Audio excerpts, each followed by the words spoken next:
لیے دفنانے کے بعد اس کی قبر پر پانی یا گلاب کے عطر کا چھڑکاؤ کیا جاتا ہے، پھر گلاب کے پھولوں کی پتیاں بھی ڈالی جاتی ہیں۔ اس سے بھی بڑھ کر لوگ تو کفنی لکھتے ہیں باقاعدہ، یعنی وہ کئی بار ہمارے پاس بھی لوگوں نے بھیجا ہے کہ جی آپ اس کے اوپر ذرا کلمہ لکھتے ہیں، فزیکلی کلمہ کفن کے اوپر لکھواتے ہیں۔ جو سمجھدار ہیں وہ کہتے ہیں جی فزیکلی نہ لکھیں، بس ہاتھ کے اشارے سے لکھتے ہیں، اور کلمہ لکھوانے کے لیے علماء کے پاس بھیجتے ہیں۔ آپ مسلمانوں کا لیول دیکھ لیں، وہ کلمہ بھی ٹائپ نہیں کر سکتے اس کے اوپر، ہینڈ رائٹنگ کے طور پر۔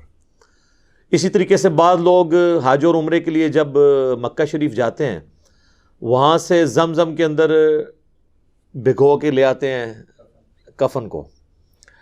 بعض لوگ مدینہ شریف کی مٹی لے آتے ہیں کہ ساتھ کفن میں رکھ دیں گے۔ عہد نامہ بعض لوگ، اب وہ عہد نامہ تو خود ہی کوئی ثابت نہیں ہے، اس کو رکھتے ہیں قبر کے اندر اور کہتے ہیں اس کی برکت سے کچھ ہو جائے گا۔ میرے بھائی اس سے کچھ نہیں ہونا۔ صحیح بخاری اور صحیح مسلم کی متفقن علیہ حدیث ہے کہ اللہ کے محبوب صلی اللہ علیہ وآلہ وسلم نے فرمایا، انسان کے 3 دوست ہیں، قبر میں صرف ایک ہی ساتھ جاتا ہے اور وہ اس کے اعمال ہیں۔ 2 دوست باہر ہی رہ جاتے ہیں، اس کا مال اور اس کے رشتہ دار، یہ قبر سے باہر رہتے ہیں۔ لہٰذا یہ قبر میں تو ان چیزوں سے کوئی نفع ہونے والا نہیں۔ جہاں تک پھول ڈالنے کا تعلق ہے تو پھول کی تو اصل کوئی موجود نہیں ہے۔ اس کو جس حدیث پر قیاس کیا جاتا ہے نا، وہ بھی بہت دور کا قیاس ہے۔ وہ حدیث صحیح بخاری اور صحیح مسلم دونوں کے اندر موجود ہے کہ اللہ کے محبوب صلی اللہ علیہ وآلہ وسلم ایک جگہ سے گزر رہے تھے تو آپ رک گئے اور آپ نے فرمایا کہ ان 2 قبر والوں کو عذاب ہو رہا ہے۔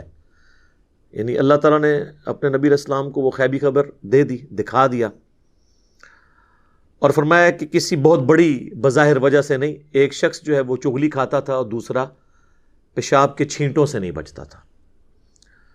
پھر نبی صلی اللہ علیہ وآلہ وسلم نے اپنے مبارک ہاتھوں سے ایک درخت کی ٹہنی توڑی اور اس کے 2 ٹکڑے کر کے دونوں قبروں پر ایک ایک ٹکڑا لگا دیا، اور فرمایا کہ جب تک یہ ہری رہیں گی، یعنی یہ بریکٹ میں ہے جو اگلے الفاظ ہیں، یعنی وہ لوگ کہتے ہیں تسبیح کرتی رہیں گی، یہ بریکٹ میں ہوتے ہیں، اصل میں الفاظ ہیں کہ جب تک یہ سرسبز رہیں گی ان کے عذاب میں تخفیف ہوگی۔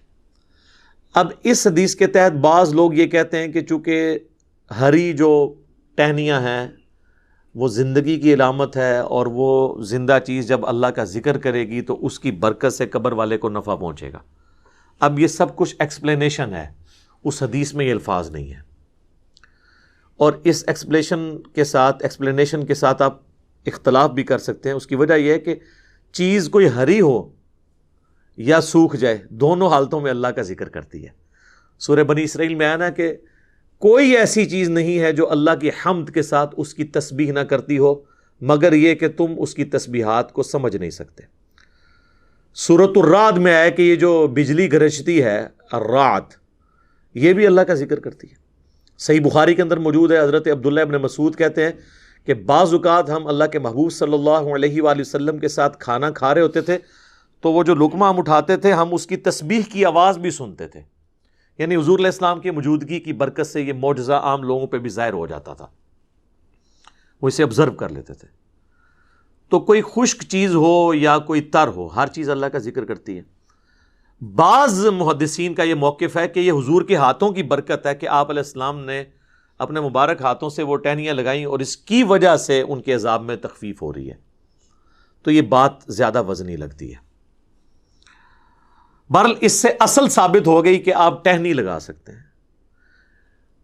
پھول ڈالنا یہ تو فضول خرچی ہے، کیونکہ وہ تو آپ نے خرید کے ڈالنے ہیں اور پھر آپ کے وہ کام بھی نہیں آنا۔ ٹہنی تو پھر بھی جو آپ تشریح کرتے ہیں کہ جب تک ہری رہیں گی وہ تو ہری رہیں گی، پھول تو کچھ عرصے کے بعد ویسے ہی خشک ہو جانے ہیں، آپ کا مقصد پورا نہیں ہوگا، تو ٹہنی ہی لگائیں، اتنی دور کا قیاس نہ کریں۔ اور پھر پھولوں میں ایک رسپیکٹ والا معاملہ بھی آ جاتا ہے، اور اسلام میں قبروں کی یہ والی رسپیکٹ نہیں ہے کہ لوگ جو ہے وہ اس کی اس قسم کی رسپیکٹ کریں۔ ویسے تو ہر مسلمان کی قبر کی رسپیکٹ ہے، صحیح مسلم میں حدیث ہے کہ کوئی کسی مسلمان کی قبر پہ بیٹھے اس سے بہتر ہے کہ انگاروں پہ بیٹھ جائے، یعنی قبر کی آپ توہین نہیں کر سکتے، وہ اپنی جگہ ہے، لیکن اس طرح کی رسپیکٹ بھی نہیں کر سکتے کہ معاملات اتنے آگے چلے جائیں۔ اور عموماً جو قبروں کے اوپر چادریں چڑھائی جاتی ہیں یا یہ پھول ڈالے جاتے ہیں، وہ اس قسم کی رسپیکٹ ہے. اور اس طرح کی رسپیکٹ تو نبی علیہ السلام نے اپنی قبر کے بارے میں فرمایا. مسند احمد میں حدیث ہے، اللہم لا تجعل قبری وثنا یعبد، اے اللہ میری قبر کو ایسا بت نہ بننے دینا کہ لوگ اس کی پرستش شروع کرتے ہیں.